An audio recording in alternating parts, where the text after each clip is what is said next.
ஒவ்வொரு மனிதனின் வெற்றிக்கும் சுய ஒழுக்கம் என்பது இன்றியமையாத காரணியாக உள்ளது. சுய கட்டுப்பாடு உள்ள மனிதன் மட்டுமே சுதந்திரமான வெற்றியடைகிறான். ஒரு பாறையை ஒரு இடத்தில் இருந்து மற்றொரு இடத்திற்கு நகர்த்துவதற்கு நெம்புகோல் உதவி புரிகிறது. அதேபோல் செயல்படாத மனிதனை சுறுசுறுப்புடன் செயல்பட வைக்க மோட்டிவேஷன் தேவைப்படுகிறது. என்னதான் மோட்டிவேஷன் தேவை என்றாலும் அவனுடைய செயல்பாடுகளே அவனை உயர்ந்த நிலைக்கு இட்டுச் செல்லும். அதிலும் பிடித்த வேலையை முழு மனதுடன் செய்ய தயாராகும்போது அதற்கான கால அட்டவணையை முதலில் தயாரித்து அதன்படி செயல்பட வேண்டும். சில நாட்கள் கழித்து இந்த வேலை வேண்டாம், அடுத்த வேலை செய்வோம் என மற்றொரு எண்ணம் உதயமாகாமல் தடுப்பதற்கு சுய கட்டுப்பாடு என்ற ஒன்றே சிறந்த மருந்தாகிறது. ஒரு பணியாளர் அடிக்கடி வேலையை மாற்றும்போது அவரை ஒரு பொறுப்பற்றவர் அல்லது அர்ப்பணிப்பு இல்லாதவர் என்று வேலைக்கு அமர்த்தும் நிறுவனம் கருதுவதற்கான வாய்ப்பு அதிகம். இது அவரது தொழில் நற்பெயருக்கு களங்கத்தை ஏற்படுத்தும். இப்படியே குரங்கு போல் ஒரு வேலையை விட்டுவிட்டு அடுத்த வேலைக்கு சென்றால் சுதந்திரமாக இருக்கலாம் என்பது தவறான கண்ணோட்டமாகும். ஒரு வேலையில் நீண்ட காலம் இருக்கும்போது தான் அத்துறையில் ஆழமான அறிவையும் குறிப்பிட்ட திறன்களையும் வளர்த்து கொள்ள முடியும். அடிக்கடி வேலை மாறும்போது எந்த ஒரு திறமையிலும் தேர்ச்சி பெற முடியாமல் ஒரு துறையிலிருந்து மற்றொரு துறைக்கு மேலோட்டமாக நகர்ந்து கொண்டே இருப்பார். இதன் மூலம் எந்த வேலையிலும் நிபுணத்துவம் பெற முடியாமல் போகும்.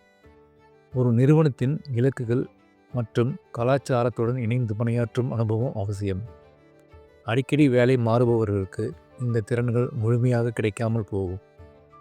மேலும் ஒவ்வொரு புதிய வேலையிலும் புதிய நிறுவனத்தின் கலாச்சாரம், புதிய சகாக்கள், புதிய வேலை வழிமுறைகள் என அனைத்திற்கும் பழகுவது ஒருவித அழுத்தத்தை ஏற்படுத்தும். இது ஒருவருக்கு மனச்சோர்வை உண்டாக்கலாம். மேலும் நம்மால் பணம் சம்பாதிக்கவும் முடியாது, நம்முடைய இலக்கை அடையவும் முடியாது. வாழ்க்கை முழுவதும் இப்பணியே நம்மை ஆட்கொண்டு நாம் இருக்கும் நிலையை விட்டு மேலே செல்ல அனுமதிக்காது. இராணுவ வீரர்களை பார்க்கும்போது அனைவருக்கும் அவர்கள் மீது மதிப்பும் மரியாதையும் இருப்பதை பார்த்திருப்போம். அதற்கு முக்கிய காரணம் அவர்களுடைய கட்டுப்பாடான வாழ்க்கை முறை. இந்த கட்டுப்பாடான வாழ்க்கை முறையே அவர்களுடைய உயிரை போர்க்களத்தில் காப்பாற்றுவதோடு தன்னுடன் போரிடும் மற்ற இராணுவ வீரர்களையும் காப்பாற்றுவதற்கு உறுதுணையாக இருக்கிறது. எவ்வளவு இடையூறுகள் வந்தாலும் இந்த வேலையை குறிப்பிட்ட நேரத்தில் நம்மால் முயன்ற அளவு செய்து முடிக்க வேண்டும் என்ற எண்ணத்தை உருவாக்கி அதனை அடிக்கடி மனதில் கூறிக்கொள்வதன் மூலம் நேர்மறை ஆற்றல் அதிகரித்து நாம் புத்துணர்ச்சி அடைகிறோம். என்னால் முடியாது என்ற வார்த்தையை ஒரு துஷ்ட சக்தியாகவே கருதி மனதில் இருந்து தூக்கி எறிய வேண்டும். மார்க்கெட்டில் ஒரே பொருள் பல்வேறு விலைகளில் விற்கப்படுவதற்கு அதனுடைய பிராண்ட் மிகவும் முக்கியமாகிறது.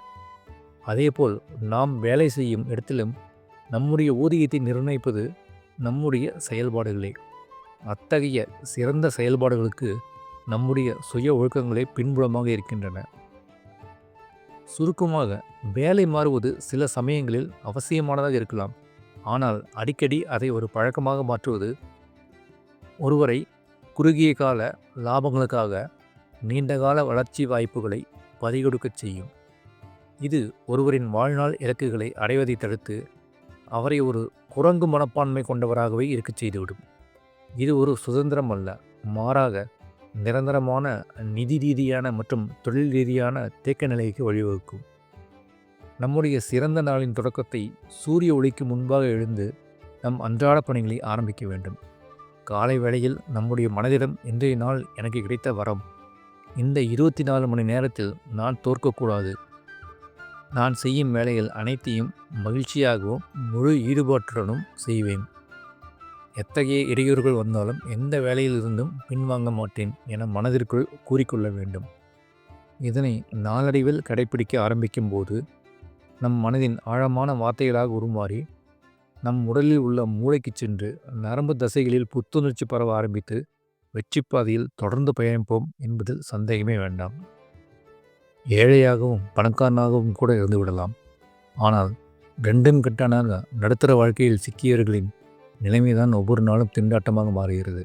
மாத சம்பளம் ஒரு நாள் தாமதமானாலும் ஒட்டுமொத்த உலகமும் நின்றுவிடுமே என அச்சப்படும் இதே மிடில் கிளாஸ் மக்கள்தான் சம்பளம் விழுந்த அடுத்த சில தினங்களிலேயே மொத்தமாக செலவழித்து அடுத்து என்ன செய்வது என்று வழியறியாமல் தவிக்கின்றனர். இதற்கு முறையான திட்டமிடல் இல்லாததும் எப்படி எங்கே அனாவசிய செலவுகளை செய்கிறோம் என்பதை அலசி ஆராய்ந்து பார்க்காததும் ஒரு முக்கிய காரணமாக கருதப்படுகிறது. எனவே எப்படி செலவை குறைத்து சேமிப்பை பெருக்குவது என்பதற்கான சில அடிப்படை விஷயங்களை பார்ப்போம். செலவும் சேமிப்பும், அதாவது ஒருவரின் செலவு மற்றும் சேமிப்பு என்பது அவரது வருவாய், குடும்ப உறுப்பினர்களின் எண்ணிக்கை, சூழல் மற்றும் முன்கூட்டியே எடுத்துக்கொண்ட சில கமிட்மெண்ட்டுகளை, அதாவது இஎம்ஐ, கடன் போன்றவை ஆகியவற்றை சார்ந்ததாகும். குழந்தைகள் மற்றும் வயதானவர்கள் இருந்தால் மருத்துவ மற்றும் பராமரிப்பு செலவுகளுக்காக அதிக பணத்தை செலவிட வேண்டி இருக்கும். அதுவே நன்கு வளர்ந்த குழந்தைகள் இருந்தால் அவர்களது கல்விக்காக கணிசமான நிதியை ஒதுக்க வேண்டி இருக்கும். இதுபோக ஒவ்வொரு மாதத்திலும் தவிர்க்க முடியாத சில அடிப்படை செலவுகளும் இருக்கின்றன. இதை அனைத்தையும் கருத்தில் கொண்டுதான் ஒருவரது மாத செலவு மற்றும் சேமிப்பு என்பதை திட்டமிட முடியும். ஒவ்வொரு மாதமும் மளிகை பொருட்களை வாங்குவது என்பது தவிர்க்க முடியாதது. ஆனால் அந்த கொள்முதலுக்கு சூப்பர் மார்க்கெட்டை நாடுவது என்பது சரியான தேர்வு கிடையாது என்பது அனுபவத்தில் உணர்ந்ததாகும். வண்ண விளக்குகளை ஒளிரச் செய்து ஏராளமான பொருட்களை காட்சிப்படுத்துவதன் மூலம் நீங்கள் பட்டியலிட்டு சென்ற பொருட்களை தாண்டி உங்களுக்கு தேவையில்லாத பொருட்களை கூட வாங்க தூண்டப்படுகிறீர்கள். அவர்களது கடை வாடகை, மின்சார கட்டணம் மற்றும் தொழிலாளர் கூலி உள்ளிட்ட அனைத்தையும் பொருட்களின் விலையில் சேர்த்து வாடிக்கையாளர்களின் தலையில் கட்டுகின்றனர். சில நேரங்களில் சில பொருட்கள் குறைந்த அளவிலேயே தேவைப்பட்டாலும் அந்த அளவில் பேக் செய்யப்படாததால் பெரிய பேக்கனை அனாவசியமாக வாங்க வேண்டியிருக்கும். இதுபோன்று ஏற்படும் கூடுதல் செலவுகளை தவிர்க்க நீங்கள் மொத்தமாக விற்பனை செய்யும் சில்லறை கடைகளை தேர்வு செய்யலாம். சற்றே மலிவு விலையில் பொருட்களை வாங்க முடியும். அதோடு வேண்டிய அளவினை நீங்களே தேர்வு செய்து பேக் செய்து வாங்கலாம். தேவைக்கு அதிகமாக வாங்க வேண்டிய கட்டாயத்திற்கும் தள்ளப்பட மாட்டீர்கள்.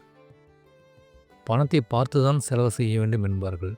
ஆனால் கூகுள் பே, ஃபோன்பே போன்ற செயலிகளின் அறிமுகத்திற்கு பிறகு கையில் எவ்வளவு பணம் இருக்கிறது என்பதையே நாம் நினைவில் வைத்துக்கொள்வதில்லை. சென்ற இடமெல்லாம் QR கோடுகளை ஸ்கேன் செய்து பணத்தை செலவிட்டு வருகிறோம். இதனால் வரைமுறையின்றி உங்களது வருமானம் கரைந்து போகிறது. கையில் பணத்தை வைத்திருந்தால் மட்டுமே அதனை உணர்ந்து பட்ஜெட்டிற்கு ஏற்ப செலவுகளை திட்டமிட முடியும். சில குறிப்பிட்ட தேவைகளுக்கு வேண்டுமானால் கூகுள் பே போன்றவற்றை பயன்படுத்தலாம். ஆனால் டீ குடிக்க கூட கூகுள் பே தான் என்றால் சேமிப்பு என்பது உங்களுக்கு கனவாகவே மாறிவிடும். சேமிப்பு போகவே செலவு என்று தான் இருக்க வேண்டும்.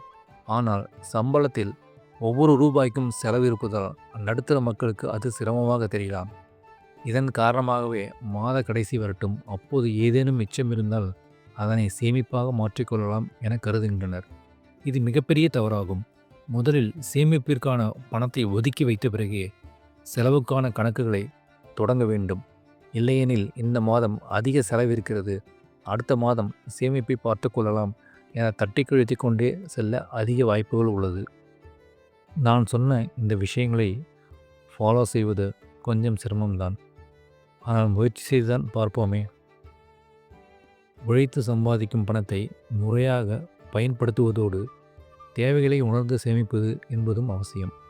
இல்லையெனில் அவசர காலங்களில் மற்றவர்களை நாட வேண்டியிருக்கும்.